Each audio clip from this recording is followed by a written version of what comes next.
Hoentsika manakatona ny taranja iraisana dia ao anatin'ny fanomanantena tanteraka hiatrika ny fifananana IHF Trophy 2024 amin'izao fotoana izao. Ekipa pirenena malagasy taranja handball sokajy cadette sy junior etsy amin'ny kianja mitafona Korondrano no manomatena ireto tovovavy malagasy hiatrika ny IHF Trophy 2024 ireto mitondra fanazavana mahakasika ity fifananana ity sy ny fanomanantena ny ekipa pirenena malagasy ary ny filohan'ny federasiona malagasy ny taranja handball Razafintsalama Fidèle. Manomana an'le ohatran'ny isataona moa zany dia manomana ny IHF Trophy tsika sofa mba misy azy mba mikarakara ny international handball fédération dia mba misy foana ny fandimy zany lasy vavy dia amin'ity taona ity any vavy miomana tokotra antsika sao cadette sy junior vavy zany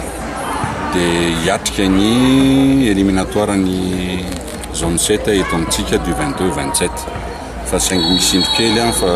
Maurice zany au dernier moment miteny hoe mety tsy ho afaka satria milaza fa tsy manana toerana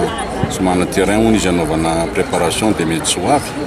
dia rehefa tsy ho avy izy mety hiova toerakafa zany le izy satria ho vitsivitsy le amin'ny zone 7 mbola miandry an'izay zany fa dia na winina moa na ho alefa hiaraka amin'ny zone 6 zay na ho alefa hiaraka amin'ny zone 4 isika dia tsy maintsy miomana foana zany satria na le izy 22-27 eto amintsika na du 6 au 12 mai any Afrique du Sud.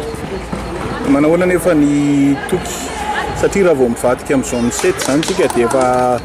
voavondra ireo firenena hiatrika manahoana izay ho an'ny ankizy ohatrany tamin'ny herintaona dia efa ohatran'izay tokony teto amintsika ny éliminatoire dia au dernier moment nalefa tany tamin'ny herintaona zao dia zone 6-7 novembre zany hoe 15 pays d'Afrique ny lehilahy juniortsika médaille d'or dia ny cadet moa reste en finale dia